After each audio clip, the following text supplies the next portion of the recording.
Ciao da Mr. Helmet. Hanno parlato tutti e quindi voglio dire anch'io la mia velocemente sullo scazzo fra Bautista e Carrasco. E dico Bautista e Carrasco, non Bautista e la Carrasco, proprio perché voglio offrire un trattamento paritario e voglio parlare di piloti, non di uomini e donne.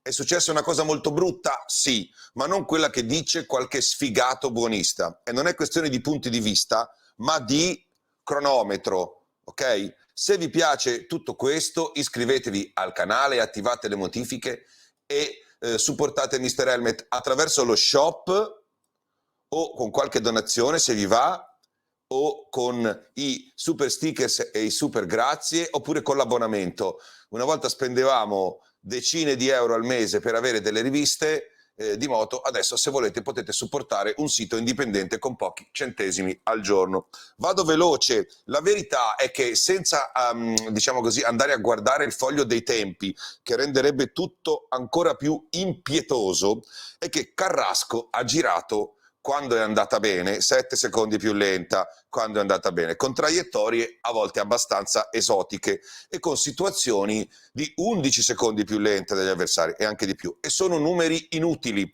già numeri inutili perché oltre i 4 secondi sei già in pista, un corpo estraneo, levare velocemente dal cazzo. Scusate il francese.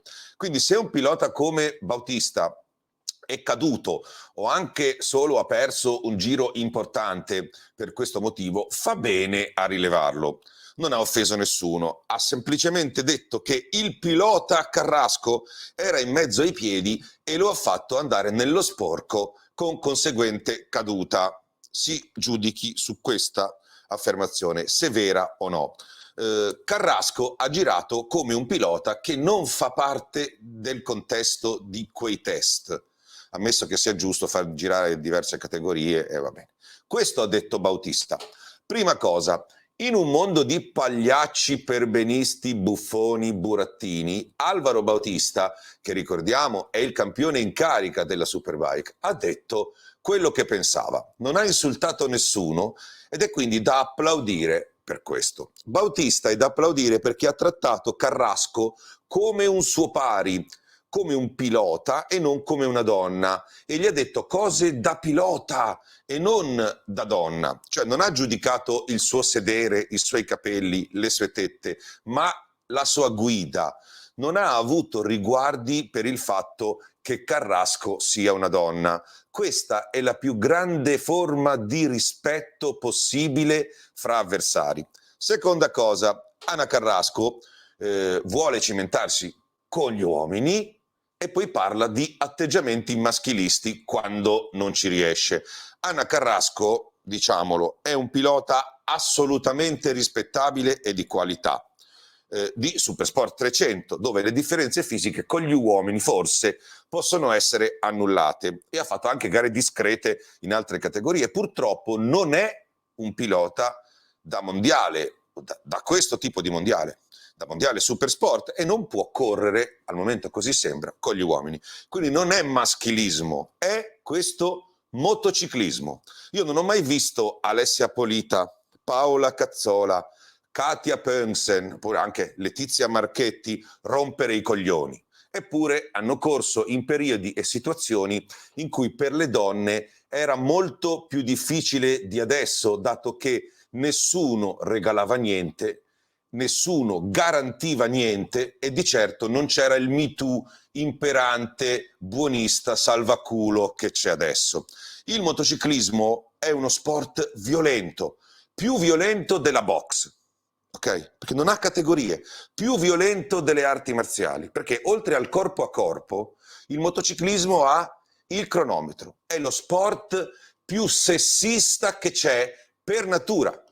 O ti uccide il cronometro, o ti uccide il corpo a corpo, o ti uccidono tutti e due insieme. Quindi c'è solo una soluzione per non rompere i coglioni e realizzarsi: fare le gare del proprio livello e non crearsi false aspettative.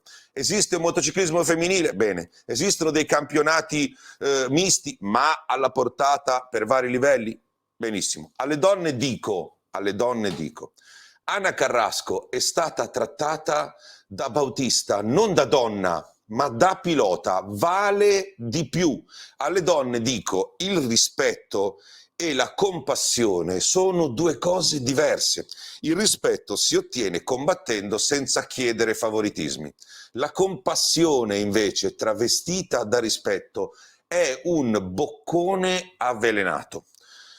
Chi dice che in pista è successa una cosa brutta, un episodio brutto fra Bautista e la Carrasco, o il pilota Carrasco, ha ragione.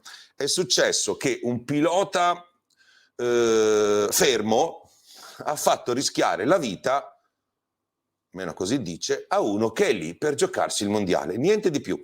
Se uno è fermo, e lo dice il cronometro, gli devi dire che è fermo. Se gli dici un'altra cosa, sei disonesto, e Bautista non è un disonesto.